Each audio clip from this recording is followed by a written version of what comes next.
Hello hi नमस्ते, मी अंकिता आणि आपलं मनापासून स्वागत करते आपल्या यूट्यूब चॅनल स्मार्ट टिप्स मराठीमध्ये। तर मैत्रिणींनो, आपला भरपूरसा वेळ हा किचनमध्ये जातो। प्रत्येक लेडीजलाच किचन हे क्लीन अँड ऑर्गनाइज ठेवायला आवडतं, बट किचनमध्ये काम करताना आपण भरपूरशा अशा चुका करतो ज्यामुळे आपलं नुकसान होतं। तर आजच्या व्हिडिओमध्ये मी तुमच्यासोबत अशाच काही चुका शेअर करणार आहे ज्या आपण आवर्जून टाळल्या तर आपलं नुकसान होणार नाही। तर मैत्रिणींनो, फक्त एक रिक्वेस्ट आहे, व्हिडिओ आवडला तर कमेंट करून नक्की कळवा की तुम्हाला हा व्हिडिओ कसा वाटला आणि व्हिडिओला एक लाईक नक्की करा। चला तर मग कुठलीही वेळ न घालवता व्हिडिओला सुरुवात करूया। तर पहिली चूक जी मला वाटतं भरपूर बायकांच्या हातून चुकीने घडत असेल ती म्हणजे आपल्या प्रत्येकाच्याच किचनमध्ये अशा प्रकारचा खलबत्ता असतो। याचा उपयोग फक्त आपण स्वयंपाक करताना करतो आणि बाकी वेळेस तो असाच आपण ओपन स्टोअर करतो। बरेचदा हा खलबत्ता आपला रात्री देखील असाच ओपन स्टोअर असतो। मग आपल्या किचनमध्ये कॉकरोचेस असेल किंवा किडे असेल तर त्या या खलबत्त्यावरून जातात। मग अशा वेळेस आपल्याला ही काळजी घ्यायची आहे की हा खलबत्ता कोणत्या तरी वस्तूंनी झाकून ठेवायला हवा। तर मी माझ्या खलबत्त्यासाठी असं एक प्लास्टिकचं झाकण तयार केलेलं आहे आणि जेव्हाही मला या खलबत्त्याचा यूज करायचा नसतो तेव्हा हा खलबत्ता मी वॉश केल्यानंतर झाकून ठेवत असते। आणि नेहमी आपल्याला एक काळजी घ्यायची आहे की स्वयंपाक करताना आपल्याला खलबत्ता पाण्याने एकदा वॉश करायचा आहे आणि त्यानंतरच उपयोगात आणायचा आहे। घरातला संपूर्ण स्वयंपाक आटोपला की आपल्या लेडीजला गॅस ओटा क्लीन करायची सवय असते, मला देखील आहे। बट आपण नेहमी एक चुकी करतो की डायरेक्टली गॅस ओटा क्लीन करतो। तर आपल्याला नेहमी काळजी घ्यायची आहे की सर्वात प्रथम सिलेंडरची बटन बंद करायची आहे आणि त्यानंतरच गॅस ओटा क्लीन करायचा आहे।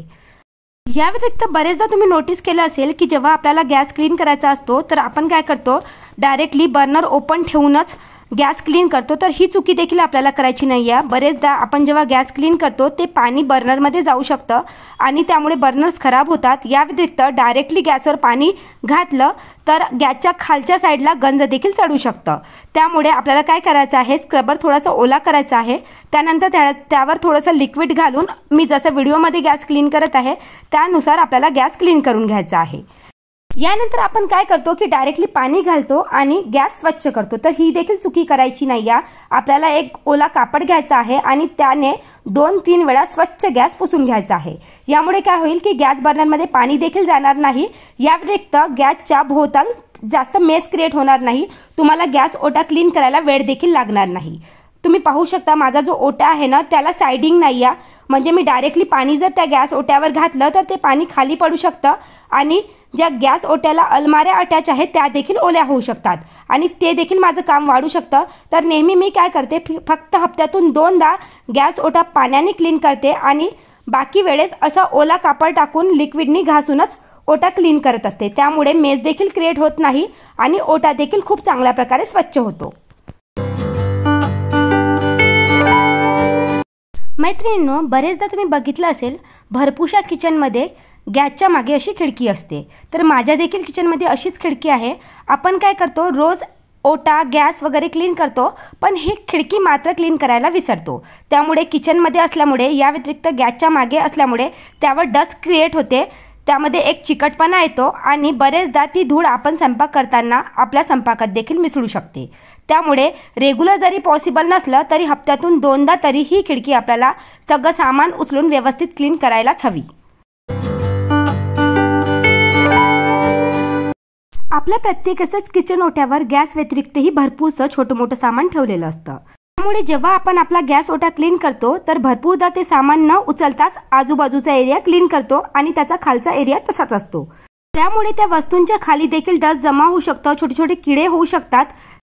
त्यामुळे मी तुम्हाला म्हणेल की जर तुम्हाला ओट्यावर छोटं मोठं सामान जर ऑर्गनाइज करायचं असेल तर ते सामान डायरेक्टली ओट्यावर न ठेवता अशा प्रकारच्या छोट्या छोट्या बास्केट किंवा रॅक यूज करा, जेणेकरून ओटा साफ करताना त्या इझिली मूव्ह करता येईल आणि तुमचा ओटा पूर्णपणे क्लीन होईल। त्यानंतरची नेक्स्ट चूक जी मला तरी वाटते की प्रत्येक लेडीच्याच हातून घडत असेल, माझ्या हातून देखील झाली आहे, त्यामुळेच मी तुम्हाला सांगत आहे। आजकाल आपण आपल्या मुलांच्या टिफिनसाठी अशा प्रकारचे एअरटाईट कंटेनर यूज करतो, माझ्याकडे देखील आहे। पण बरेचदा तुम्ही नोटीस केलं असेल जेव्हा मात्र थोडासा भाजीचा रस्सा असो किंवा ऑइल या टिफिनच्या रबरमध्ये गेलं तर आपण ते रबर न काढताच क्लीन करतो। त्यामुळे त्यामध्ये फंगस क्रिएट होते आणि ते आपल्या शरीरासाठी किती हानिकारक आहे हे प्रत्येकालाच माहिती आहे। तर मी म्हणेल की रोज जरी पॉसिबल नसलं तरी हप्त्यातून 2दा आपल्याला हे रबर रिमूव्ह करून तो भाग व्यवस्थित क्लीन करायला हवा. बट तुम्ही नोटीस केलं असेल, जर आपण हे रबर रिमूव्ह करत असेल तर हलकंसं लूज होतं. मग अशा वेळेस ते त्या झाकणाला व्यवस्थित टाईट बसत नाही. मग अशा वेळेस काय करायचं आहे की ते रबर वॉश केल्यानंतर व्यवस्थित 1-2 तासासाठी फ्रीजरमध्ये ठेवायचं आहे आणि त्यानंतर तुम्ही हे रबर झाकणाला लावून बघा, खूप चांगल्या प्रकारे टाईट बसतील. यानंतरची नेक्स्ट चूक ही तर भरपूर लेडीजच्या हातून घडलेली असेल. मी देखील केली आहे. बरेच जणांना आपलं सिंक किंवा स्टीलची जी नळ असतात ती हार्पिकने क्लीन करायची सवय असते. त्यामुळे त्या सिंकला खूप चांगली प्रकारे चमक येते. बट चुकीने ते जर हार्पिक काही वेळासाठी त्या स्टीलवर राहून गेलं तर त्यावर एक काळा डाग पडतो. तर आपल्याला ही चुकूनही करायची नाही आहे. आपल्याला नळ क्लीन करायसाठी किंवा सिंक क्लीन करायसाठी हार्पिकचा उपयोग टाळायचा आहे. तर मी देखील एकदा हार्पिकनी सिंक क्लीन केलं होतं आणि थोड्या वेळासाठी हार्पिक त्या सिंकवर राहून गेलं आणि तुम्ही पाहू शकता छोटासा काळा डाग माझ्या सिंकवर पडलेला आहे. तेव्हापासून ही चुकी मी टाळली आहे. तुम्हाला जर आपलं सिंक व्यवस्थित क्लीन करायचं असेल तर तुम्ही ते रेग्युलर क्लीन करा, जेणेकरून ते लवकर खराब होणार नाही. आणि जर खूप जास्त घाणेरडं झालं असेल तर आपल्या प्रत्येकाच्याच घरी निंबू, सोडा नाही तर पितांबरी पावडर तर असतंच. यांनी सिंक क्लीन करून बघा, खूप चांगल्या प्रकारे सिंक चमकतं आणि साफ देखील होतं.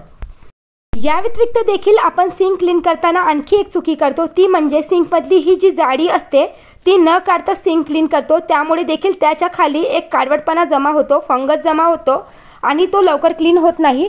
तर ती जाडी क्लीन करायसाठी तुम्ही जुन्या ब्रशचा उपयोग करा, त्याने जाडी खूप चांगल्या प्रकारे क्लीन होते. तुम्ही पाहू शकता मी जस्ट पितांबरी पावडर वापरून सिंक आणि नळ क्लीन केली आहे आणि एकदम नव्यासारखी ती चमकत आहे.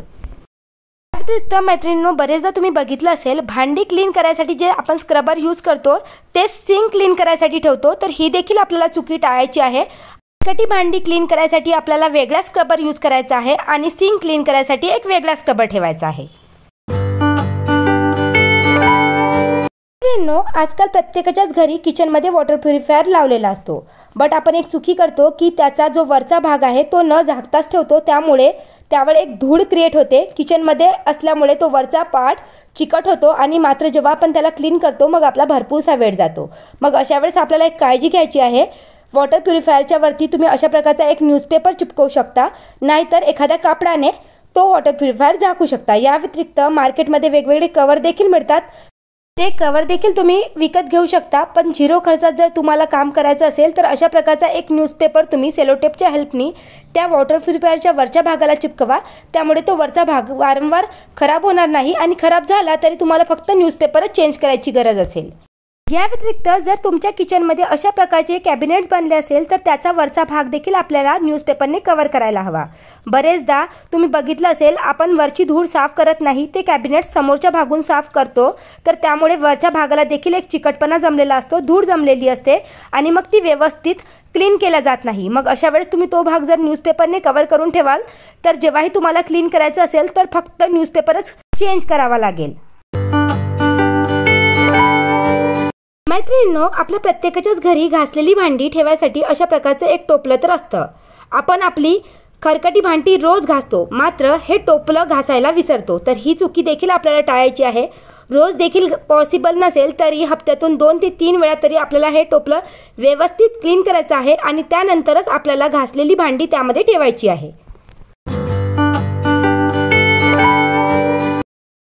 यानंतरची नेक्स्ट चूक ही देखील भरपूर बायकांच्या हातून घडत असेल. पोळ्या केल्यानंतर जे पोळपाट बेलणं असतं ते नेहमी आपल्याला वॉश करायचं आहे, कारण आपण बरेचदा न वॉश करताच पुसून ठेवून देतो.